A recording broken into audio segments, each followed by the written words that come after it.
What's up, everybody? Welcome back to another week. We've got more TGC Platinum Tour action going on this week. We've got some Impossible Challenge at Loopers Only. We did have a new video drop for that. One of our best attempts, actually the best attempt that we've done thus far, but also just riddled with a roller coaster of emotions, some crazy bounces. Highly recommend if that is your cup of tea. Doctor, welcome back. You're starting the end of Act 2 in Baldur's Gate 3. Don't know if you're ready, but Merkel, here I come. So, Deuce Senor, I feel like I've talked about this before. Deuce Senor and I have been working through the campaign for Baldur's Gate 3 for like probably a year and a quarter, if not more at this point. And we're a little bit into Act 3. Feel like Deuce and I are being hard carried. I feel like at this point in the game, we don't really contribute much.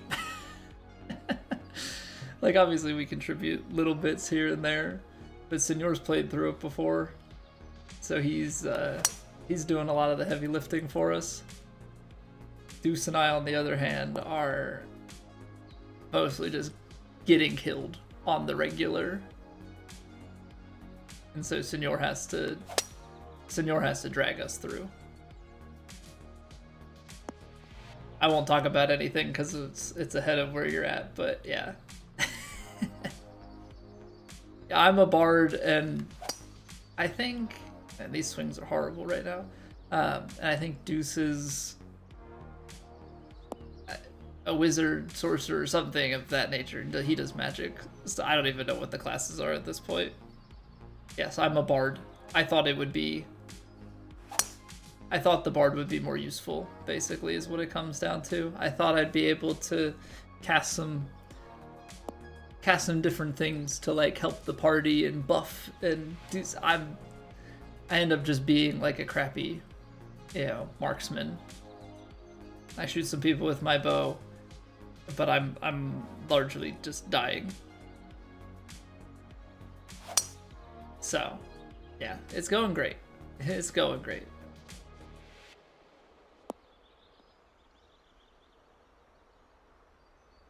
And now I don't know if that's because Senor had played before and stuff, like, I don't know if that contributed to things. Like, I don't know if that made it in a way where, I don't know, I never just really learned how to play the game well, but at this point it feels like it's too late. Yeah, maybe it would be different if I played it by myself. So like, I'm enjoying it because I'm playing with friends, but at the same time, when it comes to any sort of sequel or anything like that, I don't know if I'll be partaking. Yeah, what up, Matt? 7900 XTX just arrived. Gonna be getting me on the big screen tonight. Ooh. Ooh. What am I normally on? Am I normally on a cellular device? Bard and Druid are the only two classes you have zero interest with. So, okay. So, the reason I went with Bard, because the thing is, I'm not normally that sort of player, but I figured, because we didn't tell each other what we were gonna pick, right? We kind of drafted it very D&D style. So I did not want to be, where we had a group of just like all attack heavy people.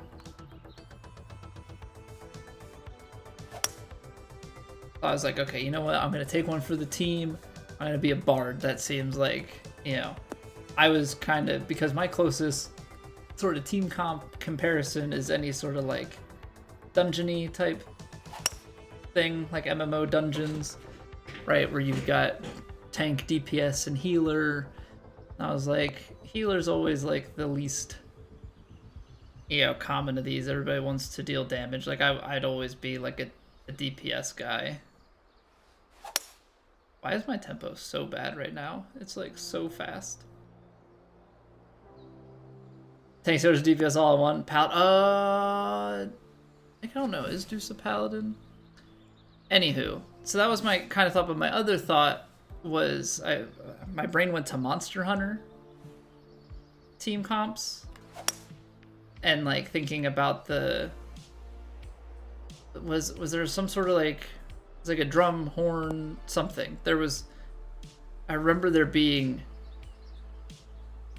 one of those characters that kind of just like does buffs all the time, and if you were good at it, yeah, it was very powerful. Hey, there's a perfect. And so that's, I think, more where my mind was going. Now, mind you, I didn't know anything, so like Paladin probably would have been the smarter thing, but I think I just kind of went in with some preconceived notions as to what things were by name. It was a mistake. It was a mistake. And I also picked Githyanki, not knowing anything. So I'm a Githyanki bard. Basically, everyone hates me, and I'm useless. It's great. It's a really solid combo. So yeah, hasn't always been the greatest of times. Recently, since your PC's been getting picked apart this week, getting it prepped and ready for the new game. Is that what it is? Hopefully, you would hope that with less platforms to optimize for, that the new game will run nicer on PC. Obviously, there's always some, because essentially you've got like a 3070. I mean, I know it's not actually a 3070, it's custom-ish hardware for PS5 and Xbox, but that's kind of what you're working with.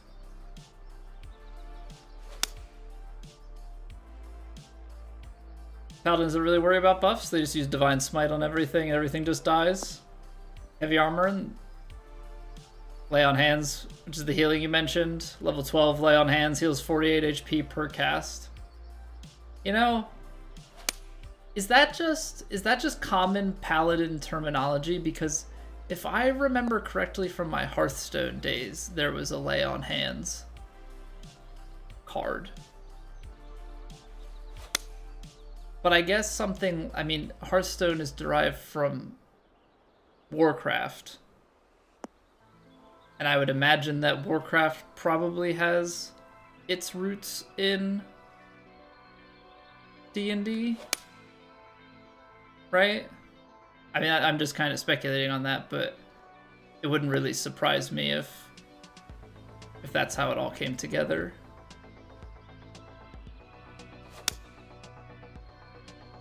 Okay, how do we get tempo today? That is the question. A lot of fantasy rolls over into other stuff.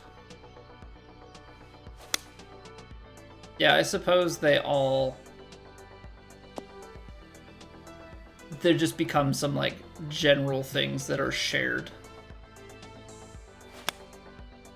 You know?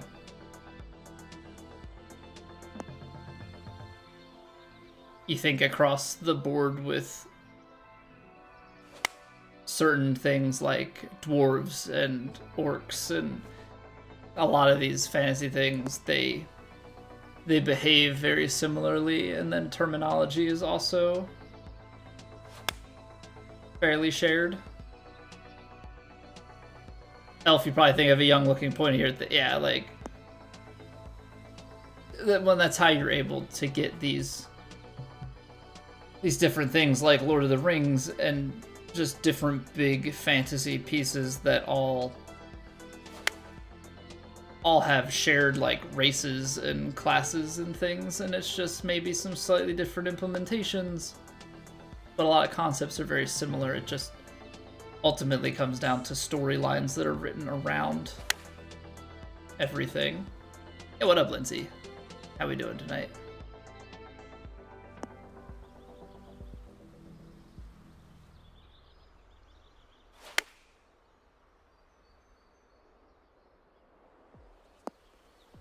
Yeah, not gonna lie, swing feels just different tonight. Like, I am swinging so fast, but like with such ease. It's a really weird I'm doing good, Lindsay, other than, like, it feels like it's the easiest thing in the world for me to swing like this. Yeah, Dixon, we're trying to get it dialed in. I don't know what's up.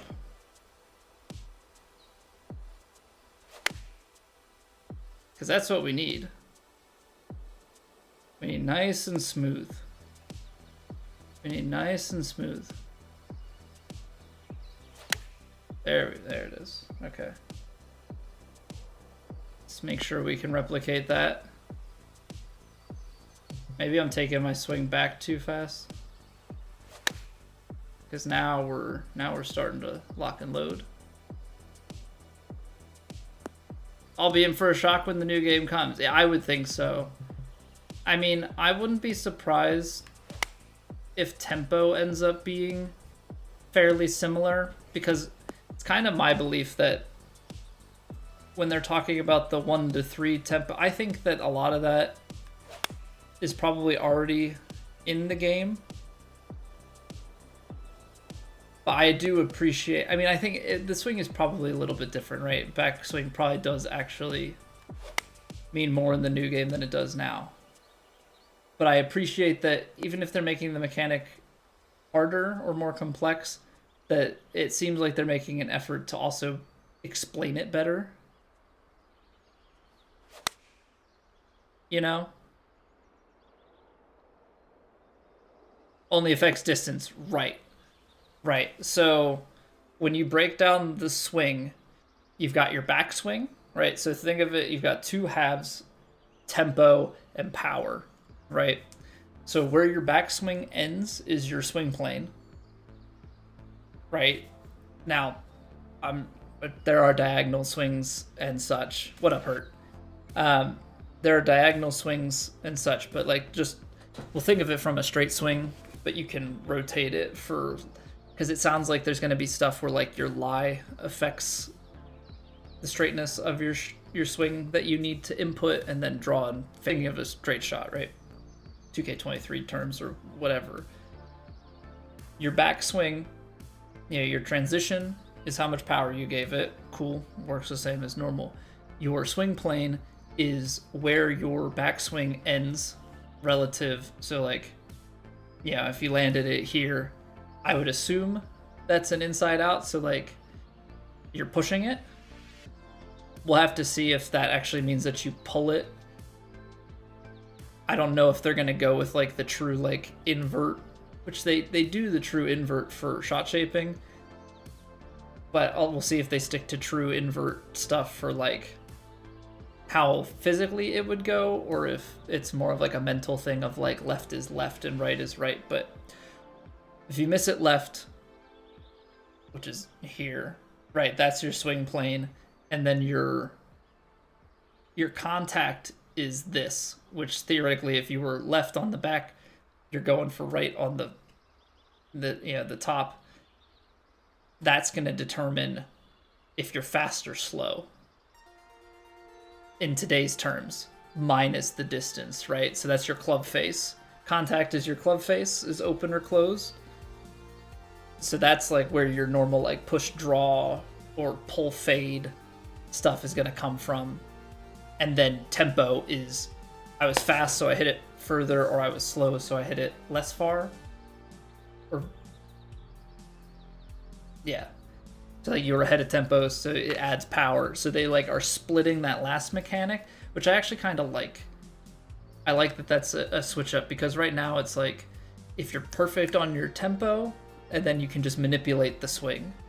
Whereas now, if you're perfect on your tempo, your swing matters, but it matters in multiple facets. So it's not just like, well, I blocked it out to the right, so it goes right. It's like, well, no, now it actually, the backswing and the downswing matter as a sum to where your overall shot is going to end up. But you're going to have those days. It happens. So yeah, I like that it's switching up. Yes, it puts an emphasis on the swing plane more, but the fact that it's broken up, because right now you can manipulate it where it's just, I can swing bottom left to top left, and it's left, right? Or I can swing bottom right to top left and it's the same. Right? Like that's the same output, very different swings. So now you know, those two shots are actually going to create two very different swings.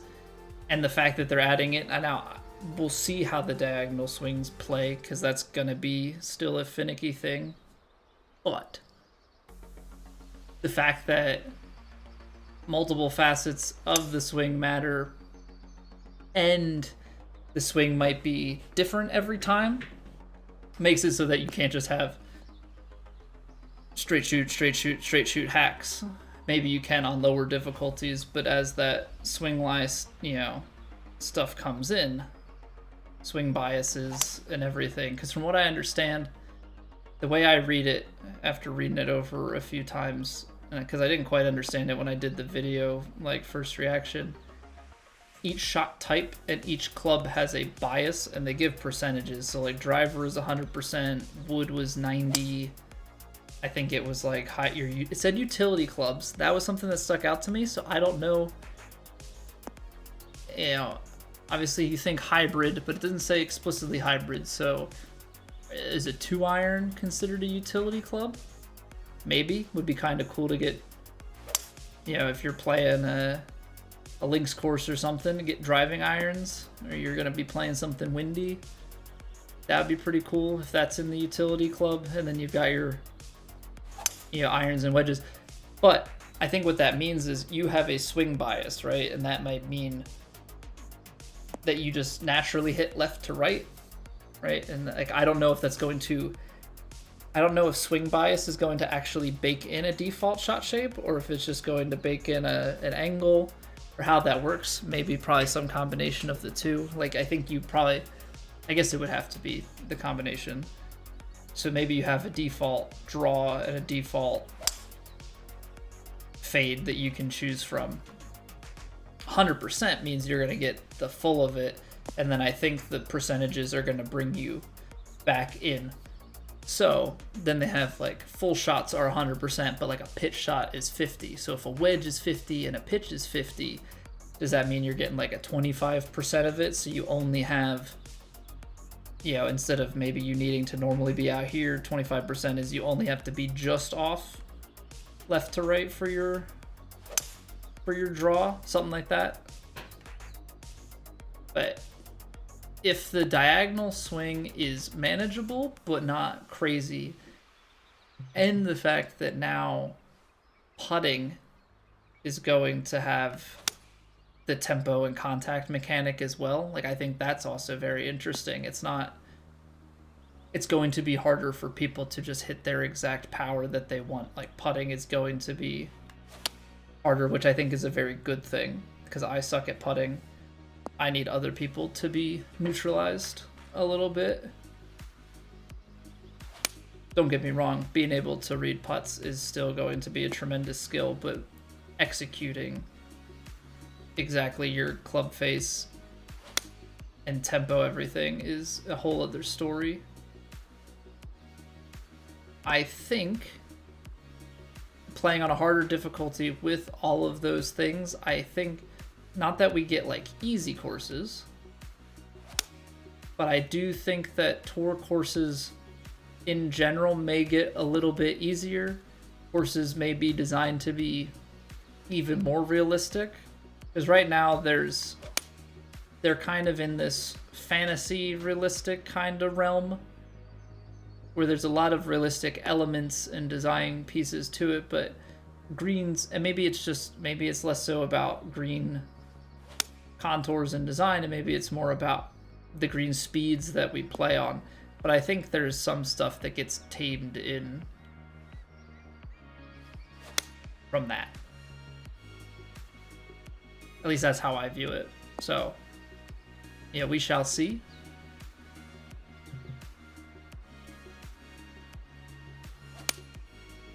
All right, let's go play around. Swing's feeling a little bit better. I just have to to be mentally cognizant of not swinging fast, like really being not lax, but a lot more intentionally, I guess, slower with backswing and downswing. Just nice and smooth, like focus on a smooth tempo. But I'm looking forward to it. Obviously I want to be very good at the new game.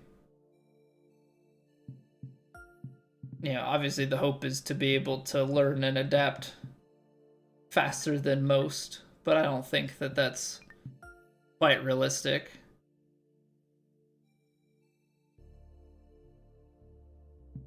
You know, I think physics-wise, I think it'll be interesting to see. I don't think anything will really change in terms of like elevation math. I think that is going to be standard. It'll be interesting to see if anything tweaks with wind.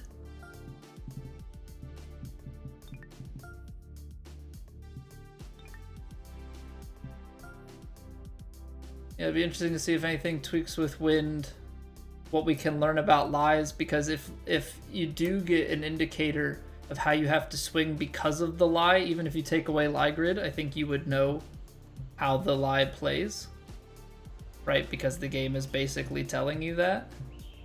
So I think that's an interesting little piece that comes with it.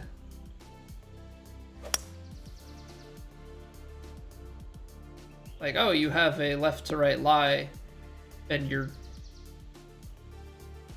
shot, you know, is left to right more by default. Like you're gonna basically be learning exactly, you know, what it is that's gonna do.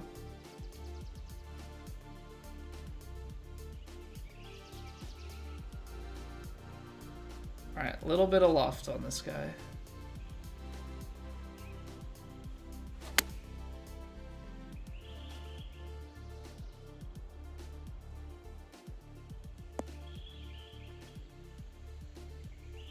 It's a pretty good way to start your day. Also, just you know that the level of skill in Plat is where it is because they're playing the members version of Stillwater Point.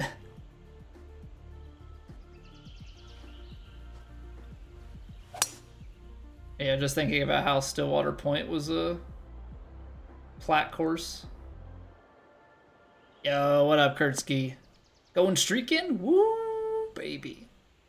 What up, man? Welcome back. 3 streams in a row. Love to see it. Love to see it. Love to see it. Just 3, just a small one. Hey. A streak's a streak. Yeah, the streak thing is actually quite interesting. I read something, and it basically compared the stream streak to like basically to how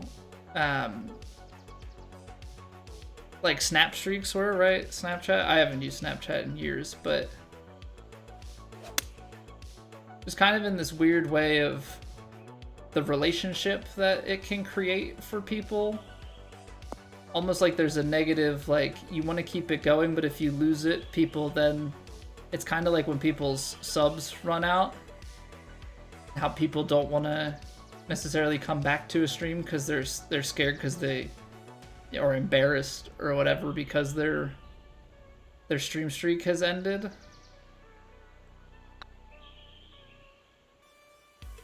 And like I understand it from Twitch's perspective, right? Like you're trying to get people to come back consistently and watch, and then in the hopes, you know, that they participate in the Twitch ecosystem and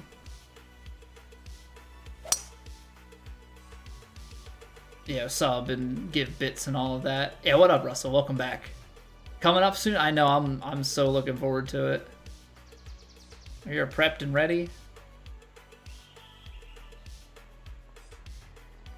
I finally got off my lazy butt and got the game pre-ordered, so that is done. Game's pre-ordered. We've got work scheduled off.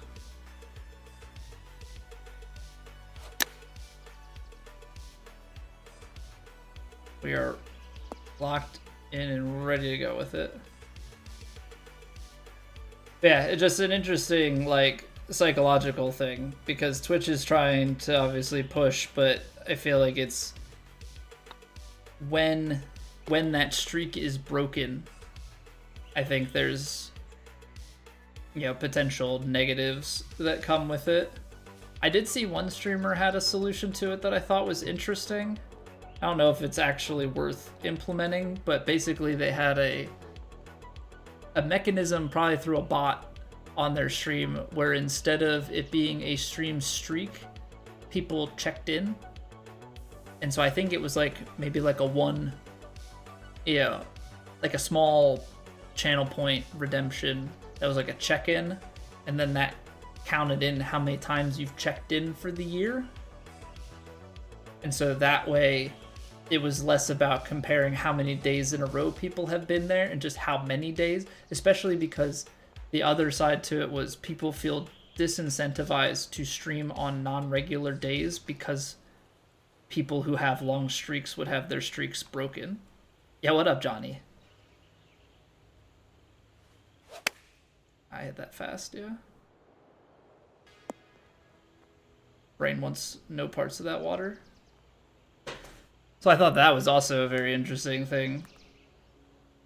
Right, like thinking about how we're going to stream on the launch days for this game, right? And I know it's going to be competitive and people are going to be bouncing between streams and stuff. Like, I get that it may not be the most successful days, but I don't want to not. Right? I want to be online both of those Fridays, even though we normally stream evening time, Monday through Thursday. But people with stream streaks, it's during the workday, you know, it's different hours, they might not be able to make it. And so once you start kind of compounding all of those things, yeah, you just end up in this weird psychosocial situation where, you know, now does it have an effect on your regular streams because some people miss streaks and now, yeah, they are what have you and don't want to be, yeah, they feel bad about it or whatever. So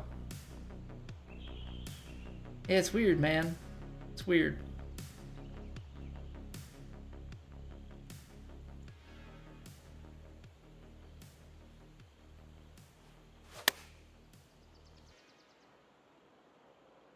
Anyway, it's a long-winded response for what was supposed to just be a small comment about a small streak, but